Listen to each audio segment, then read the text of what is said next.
Welcome back to the channel. Today, we embark on a profound exploration of the transformative power of repentance Samadhi. Master taught that genuine repentance is far more than mere regret for past mistakes. It is a deep, meditative process that cleanses the heart, dissolves karmic obstacles, and sets the stage for life's currents to flow unhindered. When practiced earnestly, repentance Samadhi opens us to a renewed sense of integrity and peace, allowing every aspect of our journey, relationships, work, health, and inner growth to unfold with greater harmony and ease.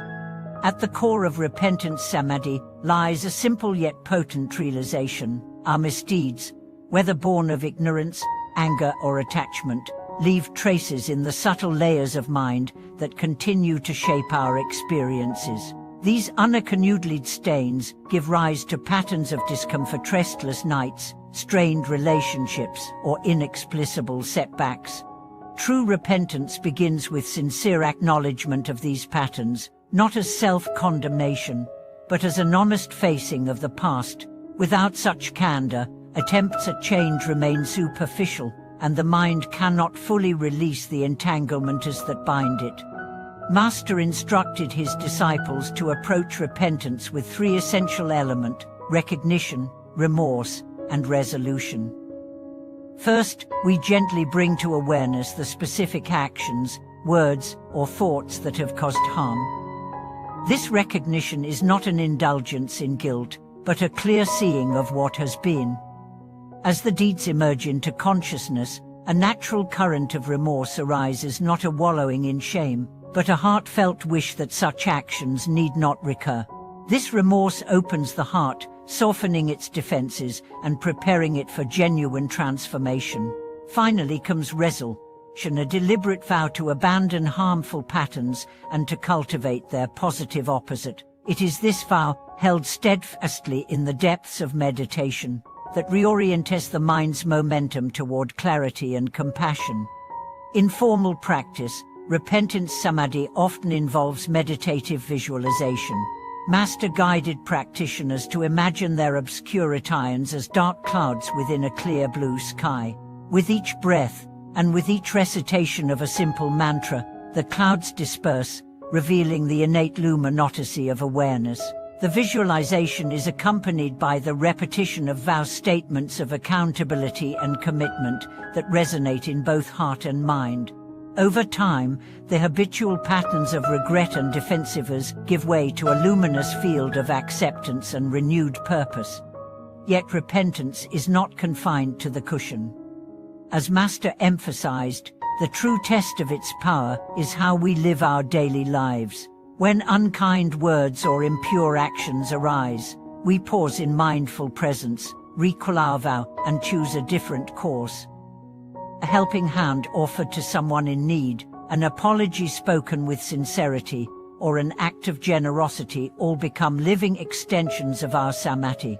Through these continual moments of course correction, the mind gradually rewires itself, and formerly rigid obstacles soften and dissolve. Families and communities feel the ripple effects of such purification. Houses once under the shadow of tension become spaces of understanding. Workplaces once plagued by blame transform into environments of mutual support. Even our bodies respond to the release of mental burdens. Tension eases, health improves, and the natural rhythms of rest and activity regain their balance. In this way, repentance Samadhi operates on every level of being, weaving a tapestry of well-being that spans the personal, interpersonal, and collective spheres. Most importantly, as karmic obstructions clear, we recover the capacity for authentic joy and purpose. Freed from the weight of unaccumulated guilt and habitual self-criticism, the heart reopens to wonder, creativity, and genuine connection. We begin to move through life less as victims of past errors and more as empowered agents of positive change. Each breath, each step, each encounter becomes an opportunity to live in alignment with our highest aspirations. Master's teachings on repentance Samadhi reveal that true purification begins with the simple act of pausing, not to judge ourselves, but to create a moment of space between the impulse to repeat old mistakes and the possibility of a wiser choice. In everyday life, this might look like noticing the rising heat of anger when someone cuts us off in traffic. Instead of lashing out, we take a mindful breath and silently recall our repentance vow. May I not harm another for the sake of my own irritation.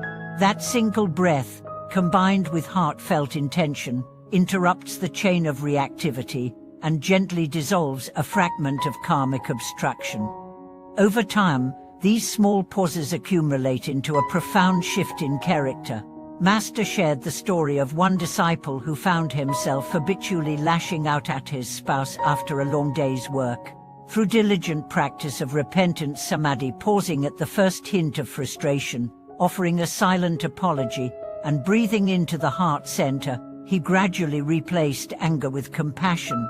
His home, once tense and fraught, blossomed into a sanctuary of mutual respect. In this way, the samadhi of repentance becomes not a private ritual, but a living practice that transforms our closest relationships. A key element of this transformation is compassionate self-inquiry. Master urged us to treat our mistakes as opportunities for learning, rather than as moral failures. When we catch ourselves in dishonesty or greed, we bring a gentle curiosity at what need or fear was driving this action. By investigating the deeper motivations, we begin to unravel the web of childhood wounds, societal pressures, or unexamined habits that lie beneath the surface. This inquiry, held within the supportive field of repentant samadhi, sheds light on the root causes of our actions, enabling us to uproot them rather than merely pruning their visible branches. Community practice amplifies the potency of repentance. In the ancient monasteries, monks and nuns would gather each evening to recite the vows of purification, speaking aloud their recognition of shortcomings and their resolve to mend them. This collective confession fostered an atmosphere of radical honesty and mutual support.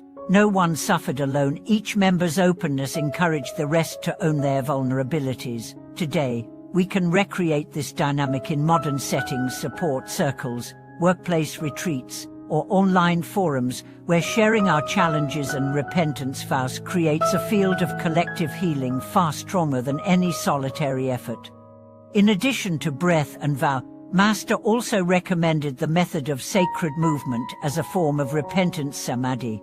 Whether through walking meditation, yoga, or simple mindful stretching, we bring awareness into the body, tracing the subtle tension held by guilt and regret.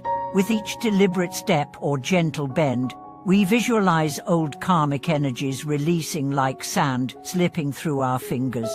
When we end the practice, we bow deeply to ourselves, to those we've harmed, and to the opportunity for starting anew, reinforcing the sincerity of our apology and opening the heart to fresh possibilities.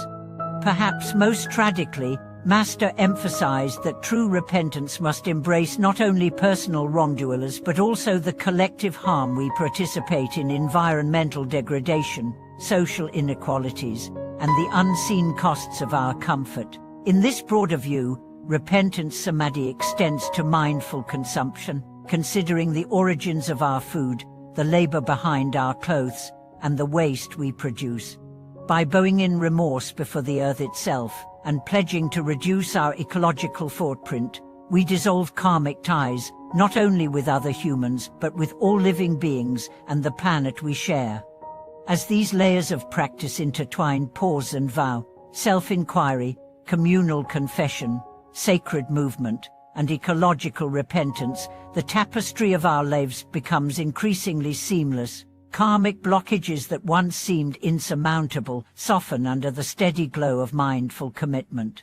Master's final teaching on repentant samadhi was simple yet profound: hone your past, purify your present, and walk forward in service to all beings. In doing so, every step is bathed in wisdom, every breath blossoms with compassion, and the currents of life flow smoothly once more. Thank you for watching this video. May the practice of repentant samadhi liberate your heart from every obstruction and guide you to a life of harmony, clarity, and boundless compassion.